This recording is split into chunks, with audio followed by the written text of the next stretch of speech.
মই দিব এতিয়া ইয়াৰ অলপমান কেবল অলপ পেলালে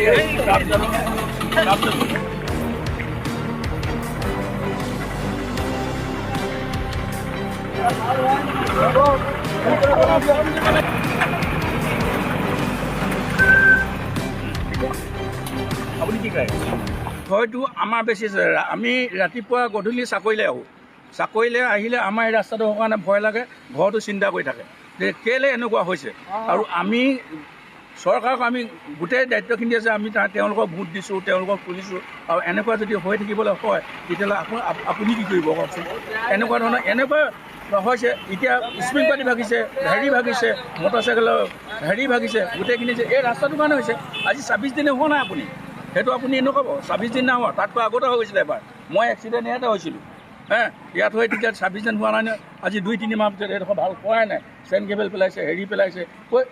এনেকুৱাখন হয় দেই, কাৰণ মাছ পুহিব ল'ম বুলি ভাবিছিলোঁ মই যদি ইয়াত মাছ পুহিম কোনো গাড়ী যাব নিদিওঁ। ঠিক তেনেকুৱা ধৰণৰ হৈ আছে। PWD মানুহ আহে, অকল PWD মানুহটো দেখিয়ে পোৱা নাই। এদিন আহিছিলে, ইয়াত চেইন কেবল পেলাই গুচি গ'ল, আৰু কোনো একো পোৱা নাই, কোনো টোটেলিয়ে একো পোৱা নাই। আৰু এই চেইন কেবল চাওকচোন কেনেকৈ আহিছে, কোনফালে যাব, কোনফালে দিব। এতিয়া এই অট'বোৰে কৈছে, এই অট'বোৰ স্পীড মাতি পাতিছে, স্পীড মাতি কিনিব লাগিব তেওঁলোকে। এই ৰাস্তাটোৰ কাৰণে হৈছে। যদি ৰাস্তাটো ভাল হয়, এতিয়া বাইপাছ ৰাস্তাটো কেলৈ ভাল হয়, বাইপাছে মানুহ কেলৈ যাব লৈছে, সেইটো কাৰণে যাব লৈছে। অসমৰ আটাইতকৈ ব্যস্ত ৰাষ্ট্ৰীয় ঘাইপথ বুলি কোৱা যায়। মানে ভাল এই ৰাস্তাটো আচলতে এনেকুৱা ধৰণৰ এটা অসুবিধাৰ সৃষ্টি হৈছে, যিটো বিধ্বস্ত ৰূপ ইয়াৰ, সেই বিধ্বস্ত ৰূপে সদায় মানুহক একদম জ্বলা কলা খুৱাইছে। ইয়াত ৰাস্তাটোৱেদি মেডিকেললৈ যোৱা হওক বা শিক্ষাৰ্থীসকল হওক, বিভিন্ন অসুবিধাৰ সৃষ্টি হৈছে। কেইবাটাও ইতিমধ্যে দুৰ্ঘটনাত পতিত হৈছে মানুহ, বহুতো অসুবিধাৰ সৃষ্টি হৈছে। কিন্তু আজিলৈকে এই গড়কাপ্তানি বিভাগে কোনো ধৰণৰ একো ব্যৱস্থা লোৱা আমাৰ পৰিলক্ষিত নহ'ল। মন্ত্ৰী বিধায়কবিলাক তেওঁলোকে আহে কেনেদৰে আহে নাজানো, কোনফালেদি যায় তেওঁলোকে আমি নাজানো। কিন্তু আমাৰ সৰ্বসাধাৰণ জনতা কিন্তু এই ৰাস্তাটোৰ কাৰণে বহুত অসুবিধা হৈছে। আপুনি যদি চাই ডিব্ৰুগড়ৰ পৰা তিনিচুকীয়ালৈকে এই ৰাস্তাটো 37 ৰাষ্ট্ৰীয় ঘাইপথৰ যিটো ৰূপ, এই ৰূপটোত মানে মানুহ যাবলৈ কেতিয়াও মানে অসুবিধা হৈ থকা নাই। ৰোগীসকল এই পথছোৱাদি তেওঁলোকে যায় অসম চিকিৎসা মহাবিদ্যালয়লৈ, তেওঁলোকে এই পথছোৱাত দেখিবলৈ পাইছে আজি মাহ ধৰি তেওঁলোকে দ গাঁত হৈছে। আচলতে এইটো নেশ্যনেল হাইৱে নহয়, এইটো আচলতে এটা পুখুৰী সদৃশ, এটা মানুহৰ যাতে বাৰীৰ চুকত থকা ফিচাৰী যেন তেনেকুৱা অনুভৱ হৈছে।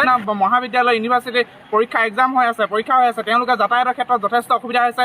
দিনে ৰাতিয়ে ইয়াত মানুহ পৰিবলৈ লৈছে, মটৰচাইকেলত অহা ৰোগীসকল পৰিবলৈ লৈছে। কোনোবা যদি দুগৰাকী আহিছে, এগৰাকী পৰি থাকি গৈছে, কাৰোবাৰ নখ ভাগিছে, কাৰোবাৰ আঙুলি ছিগিছে, মানুহ মৃত্যু পৰ্যন্ত হৈছে। কিন্তু এই চৰকাৰখনৰ গা লৰা নাই।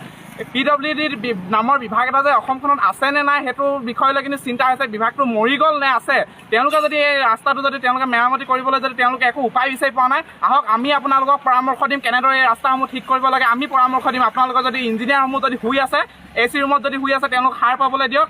তেওঁলোকে সাৰ পাই এই ৰাস্তাত এদিন আনি দেখুৱাওক যে কি অৱস্থাত আছে। যদি অন্যথা যদি এনেদৰে থাকিবলৈ হয়, কিন্তু এদিন প্ৰতিবাদী কাৰ্যসূচী আমি হাতত ল'ম। আৰু কিন্তু তেতিয়া কিন্তু অসম চৰকাৰখনে বা মুখ্যমন্ত্ৰী মহোদয়ে ক'লে নহ'ব যে শান্ত হৈ থকা অসমখনত প্ৰতিবাদ হৈছে, কিবা হৈছে। প্ৰতিবাদ নকৰিম কিয়? যদি নেশ্যনেল হাইৱেত যদি পুখুৰী খান্দে আমি প্ৰতিবাদ নকৰিম। PWD নামৰ যদি বিভাগ এটা যদি শুই থাকে, তেওঁলোকৰ বিভাগীয় ইঞ্জিনিয়াৰসকল যদি AC ৰুমত যদি শুই থাকে, ইন'ভা গাড়ীত যদি ঘূৰি থাকে, তেওঁলোকে ক'ত গম পাব? তেওঁলোকে আহক এদিন, মন্ত্ৰী আমোলা তেওঁলোক যিমান আছে তেওঁলোকে সকলোৱে অটো আৰু বাছত আহক, এদিন যাতায়াত কৰি চাওক।